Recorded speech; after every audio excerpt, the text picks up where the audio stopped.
बिस्मिल्लाहिर्रहमानिर्रहीम, अस्सलाम वालेकुम जी। मैं हूं मारिया अली, आप देख रहे हैं मेरा चैनल। शादी हुई का ज़हीर आखिर लंदन कैसे पहुंचा और करोड़ों रुपए कौन लगा रहा है।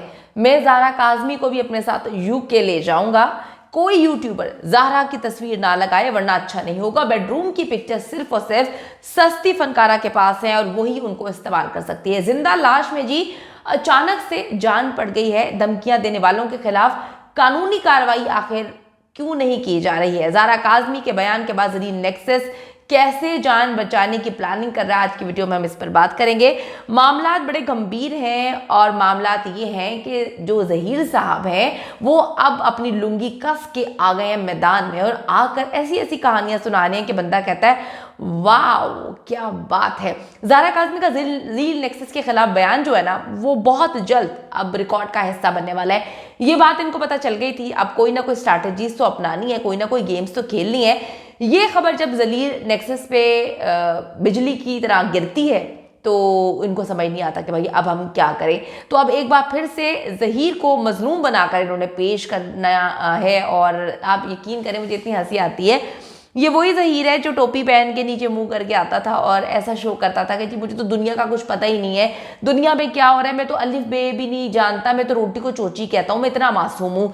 लेकिन इसकी कुछ चीज़ें हमारे पास हैं, इसके कुछ ऐसी चीज़ें जो डेफिनेटली अभी नहीं, वक्त आने पर मैं सबको दिखाऊंगी। उन चीज़ों को देखने के बाद हमने अंदाज़ा लगाया कि भाई इतना बड़ा ड्रामेबाज, टोपी पहनाने वाला इंसान, इतना बड़ा मक्कार इंसान जो मासूम बनकर दुनिया को बेवकूफ़ बना रहा है और ज़ारा काज़मी को भी बेवकूफ़ बनाने की कोशिश कर रहा है। अब जो खबर है कि जी ज़ारा काज़मी का बयान इन पर बिजली की तरह बिजली बनकर गिरती है और ज़हीर को ये मजलूम बनाकर पेश किया जा रहा है और सारा इल्ज़ाम एक बार फिर से ज़ारा काज़मी पर इन्होंने डाल दिया है।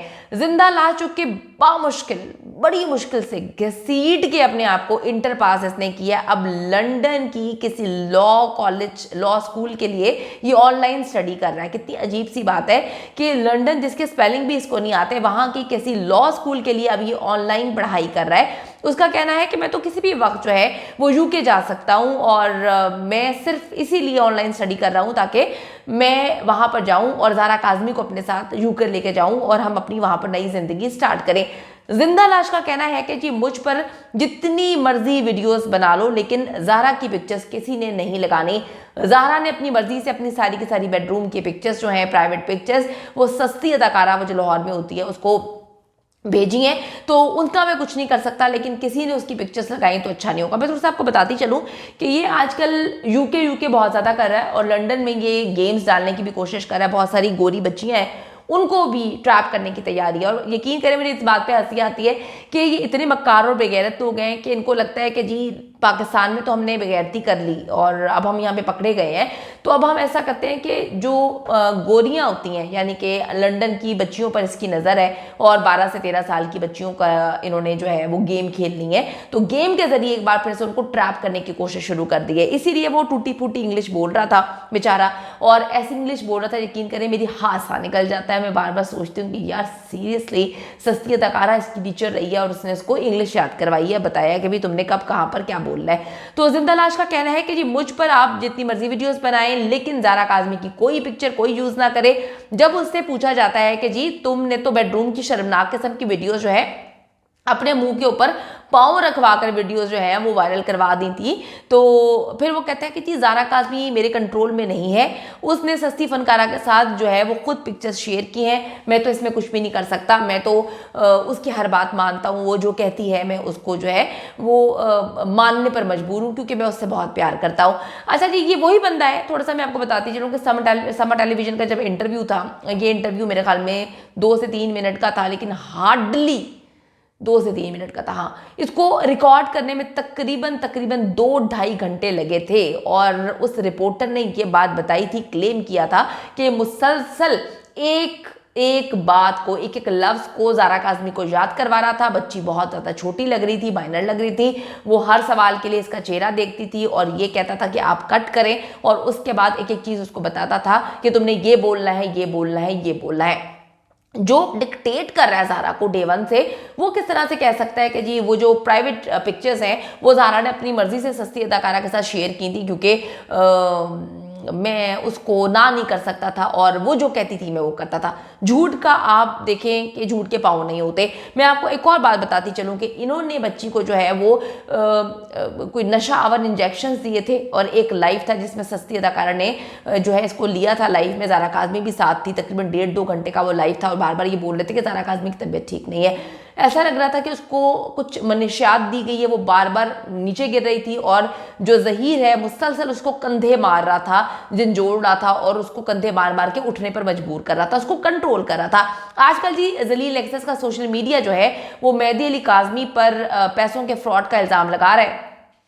मेरा उनसे यार एक सवाल है कि जो शादी हुई में किराए पर रहता था ज़हीर एंड उसकी जो फैमिली है और टोटल उस पूरे माली टब्बर की सैलरी मेरे ख्याल में 50 से 60 हज़ार के करीब होगी, तो अब वो करोड़ों कहाँ से लगा चुके हैं? अभी तक उनके पास पैसा कहाँ से आ रहा है?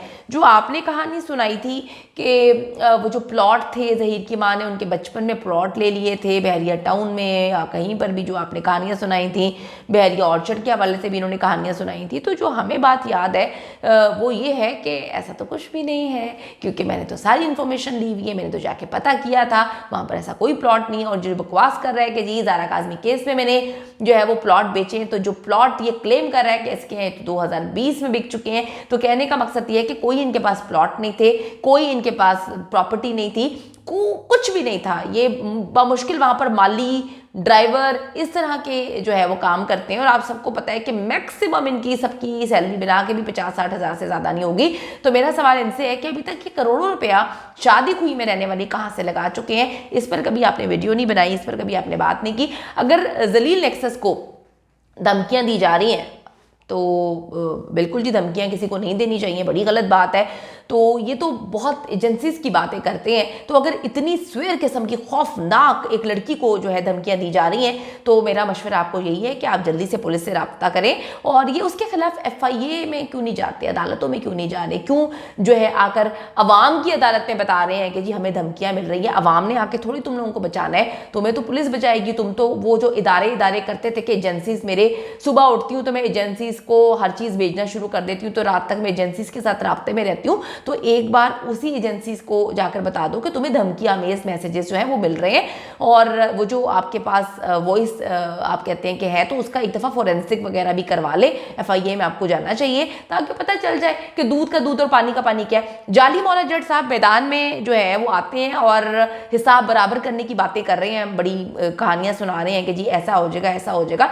अगर ये कहानियाँ सुनाने की बजाय ये थोड़ा सा समझें कि मैं वकील हूँ और ये जाके जो है अदालत में इस सारी चीज़ों को पेश करें तो बहुत अच्छा हो जाएगा, ताकि पता चल जाए कि जो क्लेम आप लोग कर रहे हैं कि धमकियां आपको मिल रही हैं, एटलीस्ट उसको जो है प्रॉपर तरीके से आप लोग चलें और पता भी चले। तो ये धमकियां भी ज़ारा काज़मी की तरफ से मेरे ख्याल में वो जो केसेस करवाए थे कि जी हमने ये केस करवा दिया, वो केसेस करवा दिए, धमकियाँ भी उसी की तरह हैं। क्योंकि अगर उस तरह ना हो तो डेफिनेटली ये आप लोगों को दिखाने की बजाय सबसे पहले पुलिस से रुजू करें, FIA के पास जाएँ और बताएं कि जी हमें इस तरह से थ्रेट किया जा रहा है। तो मैं आपको बताती चलूँ कि झूठ के पाँव नहीं होते और झूठ का कारोबार करने वाले जो है वो बहुत जल्द अपने मंतकी अंजाम तक पहुंचने वाले हैं। क्योंकि ज़हीर मुनीर बनाम रियासत केस जो है वो अपने आखिरी मरहले में दाखिल हो चुका है और आखिरी मरहला ये है कि बच्ची जैसे ही आएगी आकर बयान देगी तो हर कहानी ख़त्म हो जाएगी। तो वेट तो हम भी कर रहे हैं। मेहदी काज़मी साहब अगर ये प्रोग्राम देख रहे हैं तो उनसे हम कहते हैं कि as soon as possible Zara Kazmi का बयान जो है वो अदालत में दिलवाएं, ताकि पता चले कि बच्ची के ऊपर क्या जुल्म ज़्यादतियाँ हुई थी जो हम आपके कहने पर रिपोर्ट कर रहे थे, ताकि इल्म हो सके आवाम को भी और अदालतें इन दरिंदों को सज़ा दे सके जो लोगों की बच्चियों को वर्गलाते हैं और अगवा करते हैं।